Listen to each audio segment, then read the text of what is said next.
mẹ mong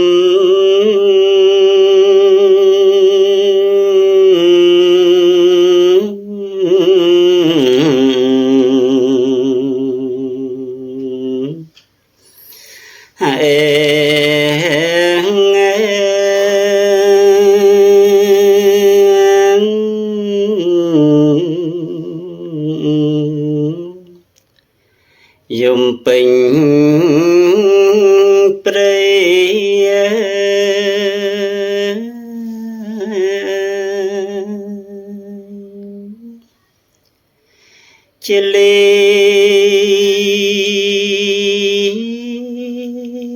chili Krishna mình thay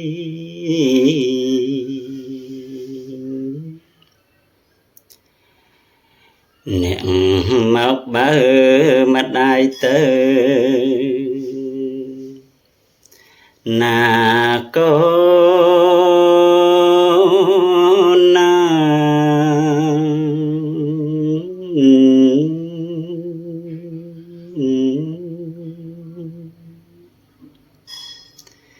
miệng mong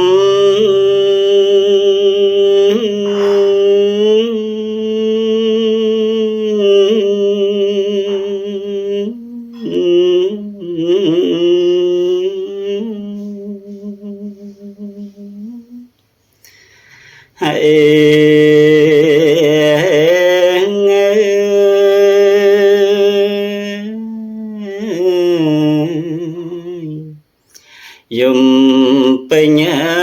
prey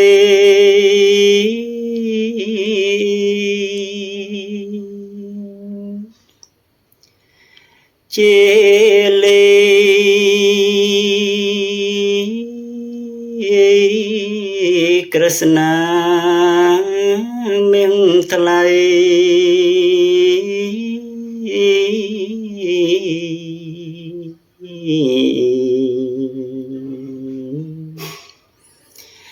nặng kinh tế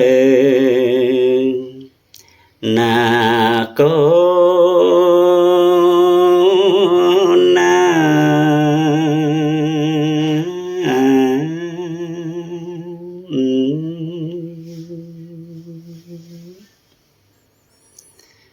thằng ngày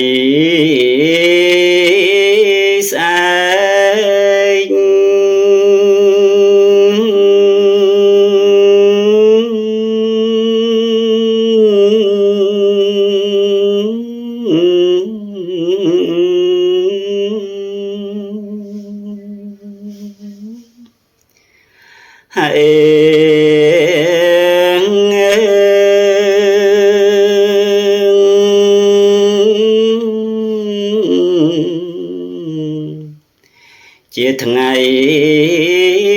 thứ mấy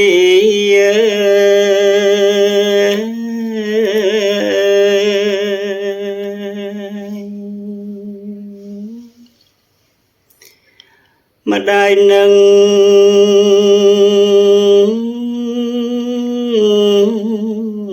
chôl prey